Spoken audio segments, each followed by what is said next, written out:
Buenas noches, saludo cordial para todos nuestros televidentes. Estamos en Su Caso en Casa, programa de lunes a viernes a las 6:25 de la tarde, donde hablamos de los temas del derecho en un lenguaje muy sencillo, que todos podamos comprender, que todos podamos entender, conversando, así lo decimos, conversando con los expertos en las distintas áreas del derecho, conversando con ustedes.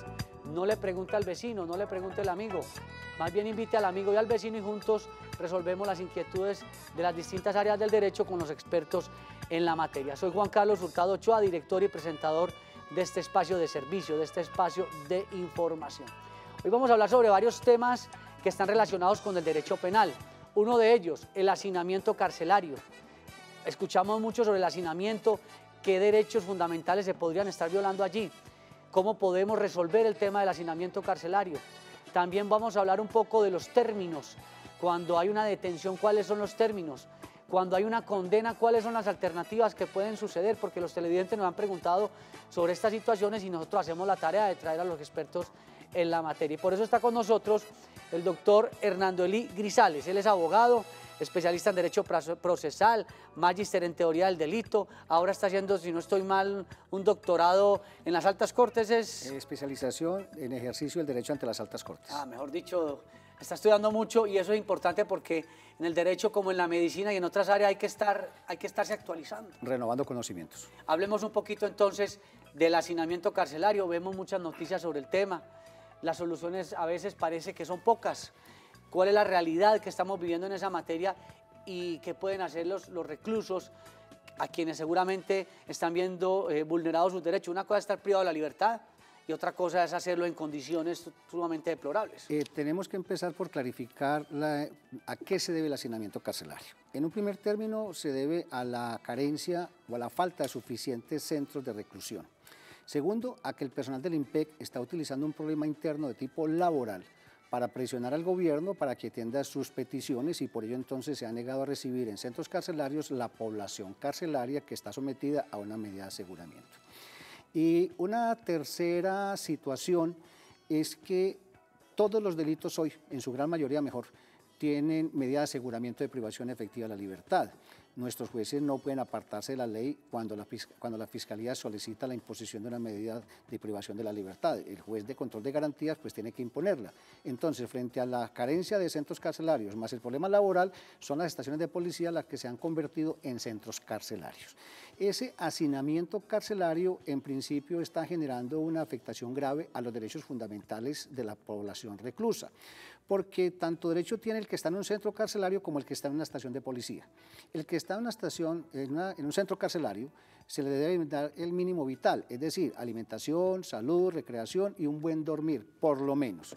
Los que están en las estaciones de policía se les está despojando de estos elementales derechos vitales, porque en una estación de policía no se tienen los recursos para brindarle una atención médica a una persona que está allí privada de la libertad, no tienen la forma de brindarle un buen dormir, una recreación, mínimamente una hora de sol. Consecuencia entonces del hacinamiento es que la población reclusa en este momento está afectada en grado sumo de sus derechos fundamentales. O sea que el hacinamiento comienza desde el mismo momento cuando la persona es detenida y está en una estación de policía que no tiene la infraestructura suficiente, desde ese momento. Es que la estación de policía es un centro de reclusión, no de reclusión, de detención. Exacto. De paso, mientras el policía que hace la captura, bien por situación de flagrancia o bien por orden judicial, deja a disposición a esa persona de la Fiscalía para que la Fiscalía a su vez convoque audiencia preliminar ante un juez de control de garantías, que es el que en primera instancia va a decidir si a esa persona se le impone o no una medida de aseguramiento de privación efectiva de la libertad en centro carcelario, que ahorita se convirtió en centro policial. Hagamos un poquito de pedagogía.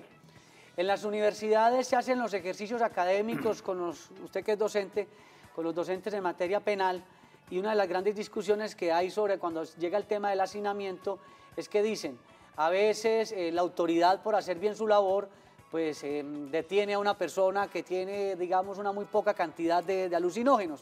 Y entonces ahí hay un proceso que además tiene costos, cuando llega la fiscalía y después entonces muchos de estos individuos terminan engrosando esas cifras de hacinamiento en los entes penitenciarios. La pregunta es cómo lograr que los pequeños delitos o delitos, digamos, que no revistan tanta gravedad, puedan ser resueltos sin que esa persona tenga que llegar a estar ocupando un espacio y además de los altos costos que esto representa.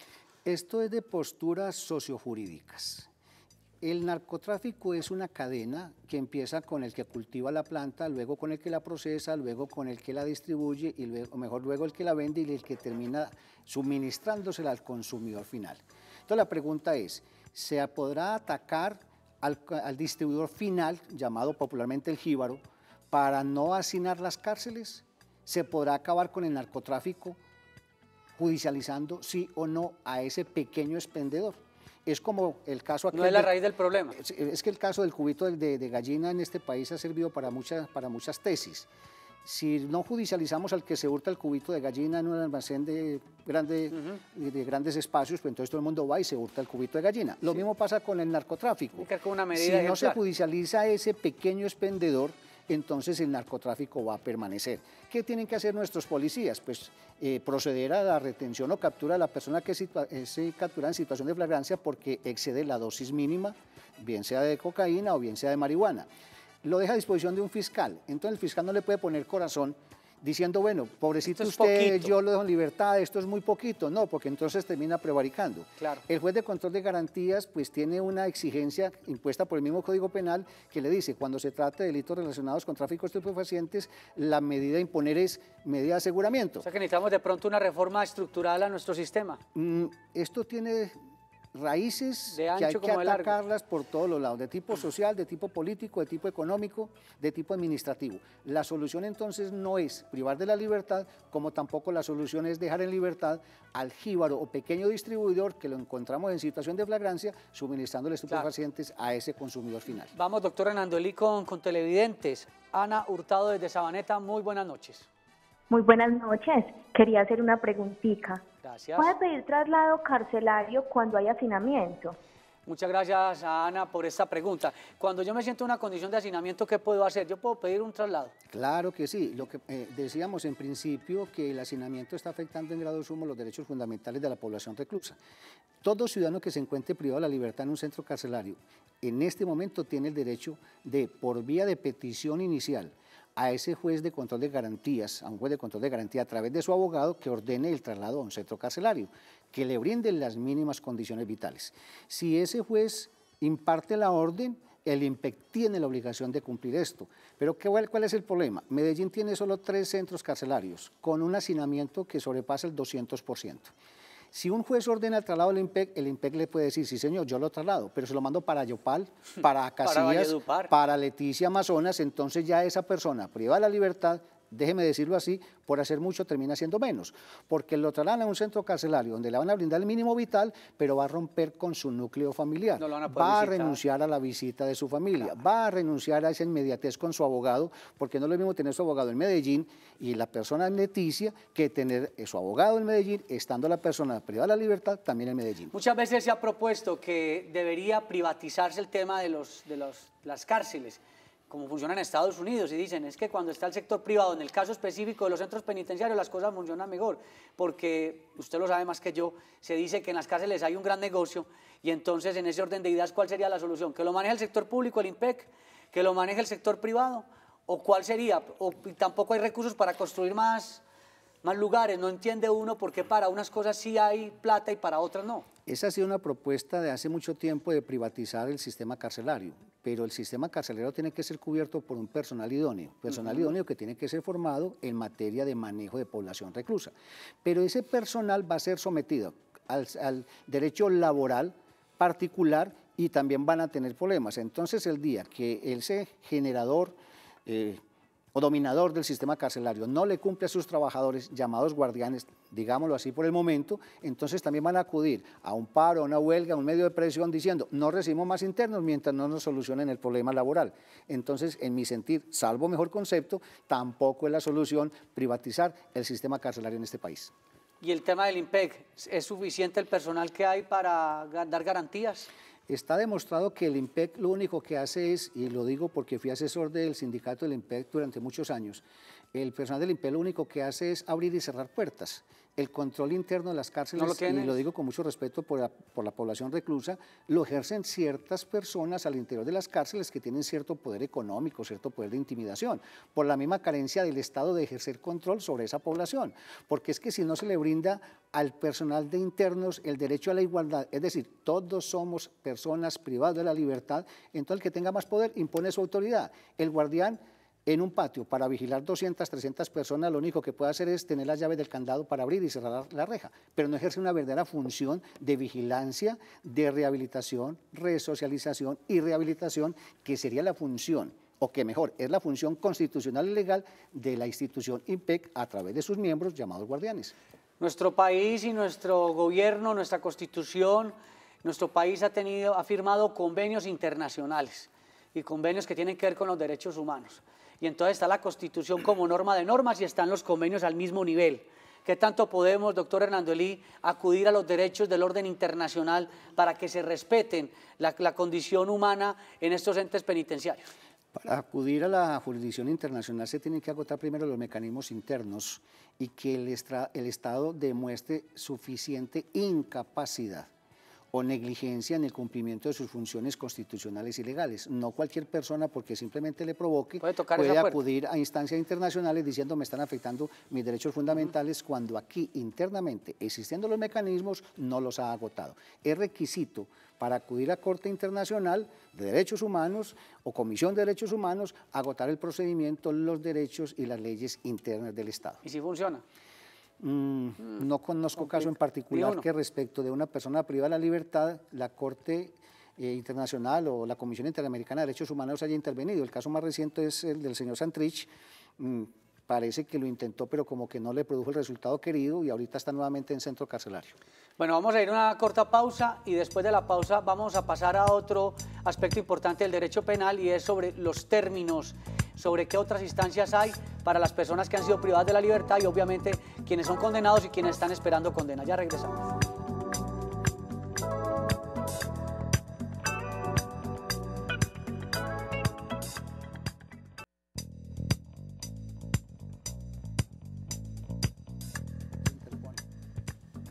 Bueno, empezamos hablando sobre el hacinamiento carcelario, ya dimos varios aspectos relacionados con ese tema. El doctor Hernando Elí nos explicó cómo está hoy el panorama y qué se puede hacer y todo eso.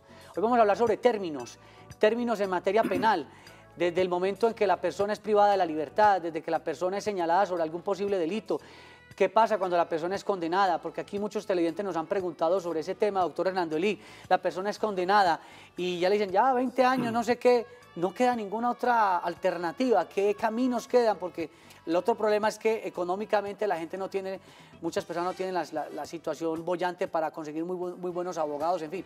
¿Cómo se mueve ese ámbito ahí? Bueno, vamos a empezar por lo final. El Estado tiene la obligación de garantizar un debido proceso y dentro de ese debido proceso una adecuada defensa técnica. Por eso se tiene la Defensoría Pública, donde sus miembros son personas con la suficiente formación y experiencia. Y la persona se vincula al proceso por dos situaciones, bien por situación de flagrancia, es decir, cuando es sorprendida en la ejecución del hecho delictual, o la persona es vinculada al proceso mediante orden de captura.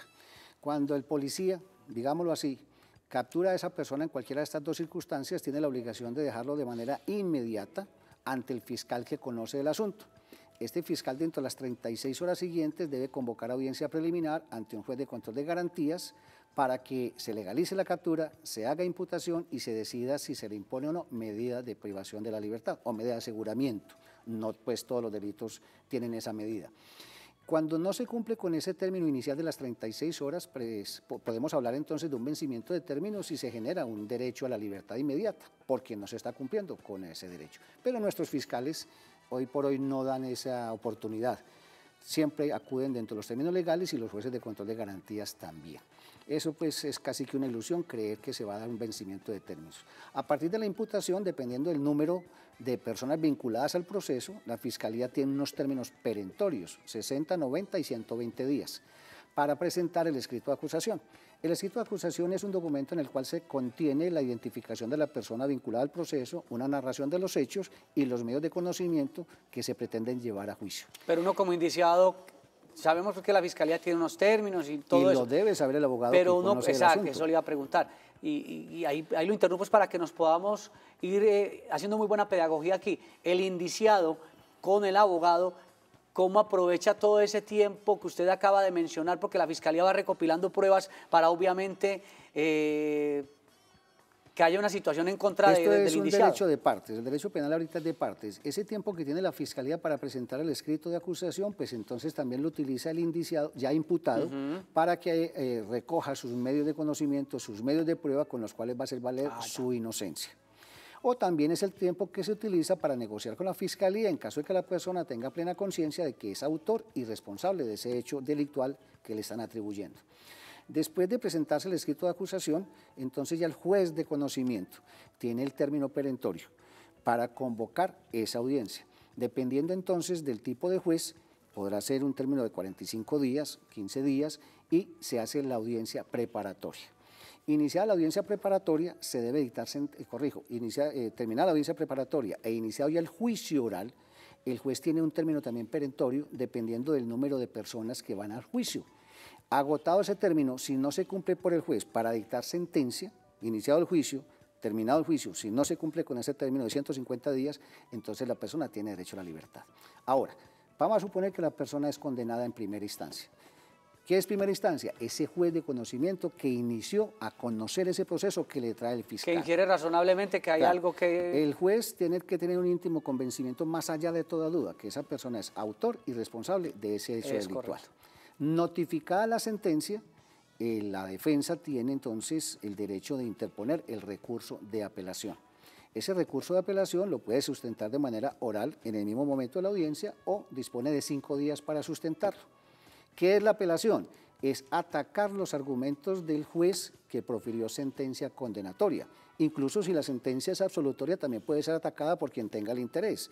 Si la persona es absuelta, la Fiscalía perfectamente puede atacar esa sentencia del juez y apelar ante el tribunal.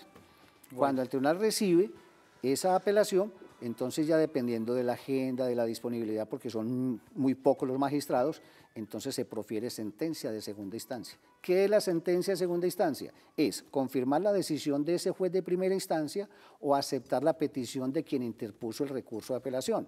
Claro. Si es condenatorio, pues se acepta el argumento de la defensa y si es absolutorio, se acepta el argumento de la Fiscalía o del apoderado de víctima, que también acude al proceso penal. Bueno, yo espero y esperamos que los televidentes hayan entendido un poco todo este paso a paso.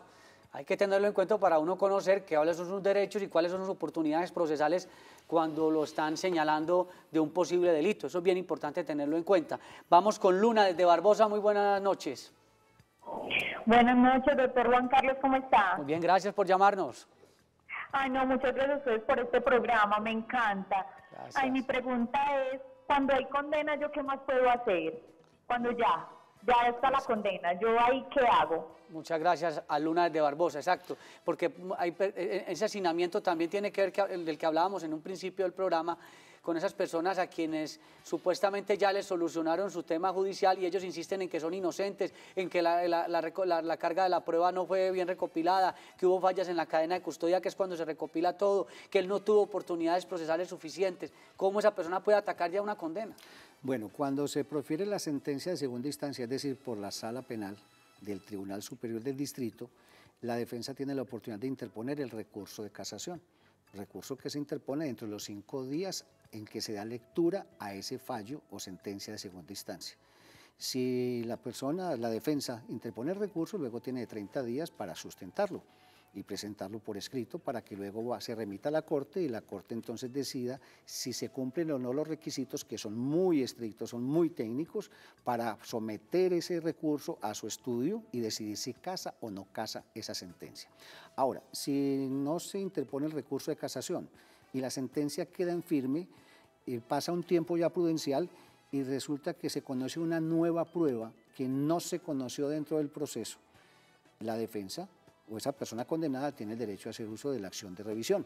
que se puede interponer en cualquier tiempo, pero es un recurso también extremadamente técnico, con unas causales muy estrictas. No es simplemente decir soy inocente porque soy inocente, claro, o no se me garantizó el derecho de defensa, o la prueba fue nula, o no se hizo un buen acopio del medio probatorio. No es de simples argumentaciones, sino de demostraciones. Es un recurso bastante estricto. Y extenso el tema de la casación, como ocurre en otras áreas del derecho, por ejemplo, en el derecho laboral, que es el que nosotros manejamos acá con otros abogados, vemos que es demorado el tema de la casación en Corte Suprema de Justicia en materia laboral, son procesos muy largos. ¿En lo penal también? Sí, puede demorar 1, 2 o 3 años y hasta más. Y hasta más. Ahora, la consecuencia de la sentencia frente a la persona que no interpone ninguno de los recursos ya es el cumplimiento de la pena. Ese proceso pasa ante un juez de ejecución de penas y bienes de seguridad. La persona que ya está en centro carcelario, o hablemos ahorita del hacinamiento, está en un centro de policía transitorio, con calidad de carcelario de hoy por hoy, pues solicita mediante petición o tutela que se le remita a un centro carcelario donde pueda empezar a redimir la pena. ¿Qué es redimir la pena? Es hacer uso del derecho que tengo yo a pagar mi pena de manera anticipada mediante estudio y trabajo, porque mediante estudio y trabajo entonces se va disminuyendo la pena para cumplir lo que exige la ley para tener derecho a la libertad condicional. ¿Qué es la libertad condicional? Es cumplir con un factor tiempo y un factor rebaja para que el juez de ejecución de penas le diga vaya, cumpla el resto de la pena por la calle, déjeme decirlo así de manera simple, sometiéndose a un control, comportándose bien, puede ser por 2 o 3 años, y cuando esto ya pase, entonces se declara extinguida la pena. Para ir cerrando el programa, porque el tiempo va volando, la opinión pública a veces no entiende cuando determinados jueces dejan en libertad a algunos a personas que han cometido presuntamente algunos delitos, y citamos el caso reciente de un representante electo a la Cámara por el departamento de Antioquia, quien fue hallado por la policía del aeropuerto José María Córdoba con 140 gramos de cocaína. La situación pues se derivó en que se ordenó la libertad para que él vaya acudiendo, el proceso no se ha cerrado, pero sí para que logre defenderse y argumentar que él no era el que él no portaba esa droga, que no conocía que portaba esa droga. ¿Esos casos por qué ocurren, doctor Hernando Eli? Pueden ser por 2 o 3 razones. Primero, porque la ley lo puede permitir. 2, por criterio del señor juez. Y 3, por insuficiencia probatoria por parte de la Fiscalía. Pero lo que sí puedo yo asegurar con mis años de experiencia es que nuestros fiscales y nuestros jueces tienen la suficiente formación, idoneidad, imparcialidad para tomar decisiones en derecho. Aquí nuestros jueces no se parcializan porque la persona vinculada al proceso es el político o es el que tiene el poder económico o el poder social. No. Doy fe de la honestidad de nuestros fiscales y jueces. Si se le concedió la libertad fue porque hubo razones jurídicas. Y además porque pueden llegar a ser también investigados y sancionados. La gente cree que es que los jueces no pueden ser sancionados, ni los fiscales también. Para el juez y para el fiscal existe la ley. Ellos prevarican, pueden cometer un abuso de autoridad por exceso, por acción, por omisión. Para ellos también existe la misma ley del ciudadano del común, pero nuestros jueces y fiscales hoy por hoy tienen la suficiente formación e imparcialidad para administrar justicia. Doctor Hernando Eli Grisales, gracias por estar con nosotros hablando del derecho penal, de hacinamiento, términos en materia penal. Muchas gracias por acompañarnos siempre en Teleantioquia. Es con mucho gusto, gracias por la invitación. Estuvo también con ustedes Juan Carlos Hurtado Ochoa en la dirección y presentación de este espacio informativo. No se vayan porque a las 7 de la noche es la emisión central de Teleantioquia Noticias. Y quienes nos ven a las 5:30 de la mañana, a las 6 de la mañana, consejo de redacción, porque Teleantioquia te ven grande.